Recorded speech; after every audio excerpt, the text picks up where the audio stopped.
Good morning, Oklahoma, and welcome to Cow-Calf Corner. This week's topic is the proper storage of big round bales of hay. We've addressed this before on Cow-Calf Corner, but it's that time of year when we're baling hay, we've got hay to take off of meadows and actually get it somewhere into storage, and we want to think about a few things that we know are going to pay dividends and minimize the spoilage of those big rounds up until the point that we actually are going to be feeding that hay. We can take for granted things like a lot of rainfall, high relative humidity, lack of wind flow are all going to lead to more spoilage of big round bales. All those things work against us. We know that a twine wrap bale is subject to a lot more spoilage over time than a net wrap bale. So net wrapping is preferred if we can. So first of all, in a perfect world, if we had ample barn space to store big rounds, we're going to do the most we could to possibly minimize the spoilage in those bales over time.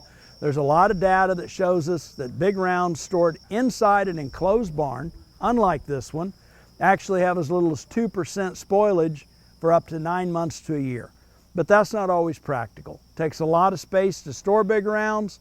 This would be a nice situation to have, but in reality, we typically find ourselves storing those bales outside. So a few things we want to keep in mind. First, pick a site to store that hay. Elevation is important. The higher ground we can get to, the more drainage we're going to have. We don't want a lot of shade. We want a lot of airflow in order to keep that site dry where we're going to be storing those bales.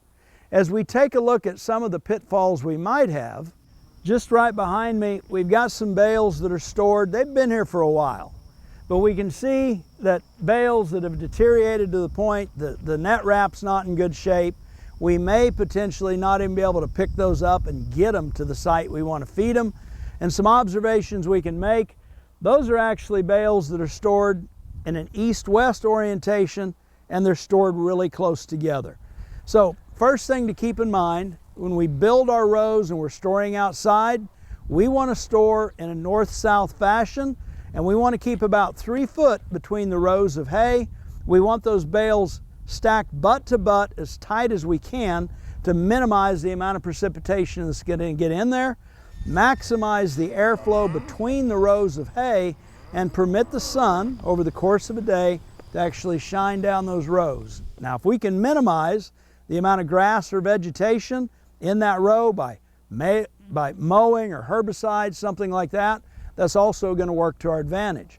Another thing, if possible, when we store in that north-south orientation, 3 foot apart, if we have old pallets, old posts, the potential to put down some really coarse ground rock or limestone underneath it, at a high elevation, good wind flow, we do more to facilitate drainage, but anything we can do to keep that hay off the ground, minimize moisture getting into the bottom of it, is going to maximize the amount of real hay or forage we have to feed at some point down the road. Other things to keep in mind, if possible, it is possible to find some kind of cover to put over rows of hay once they're stored. If we can do that on a cost-effective basis, that's going to work to our advantage in terms of minimizing spoilage also. And one of the few things that is a positive about drought that I always point out when we talk about this, drought comes with the upside that whatever forage we're storing in the form of harvested big bales, we do reduce the amount of spoilage in those bales when there's less precipitation on them. But anything we can do to increase the amount of hay we've got to feed later should be looked at on a cost to benefit ratio. We want to be practical. We want to lead to things that are profitable. We want to take into account how long that hay is going to be stored before we actually are going to be feeding it. Hope this helps, and I hope your hay crop is going well and you're getting a lot of bang for your buck on the amount of bales you're making this year. As always, I hope this helps, and thanks for joining us on Cow-Calf Corner.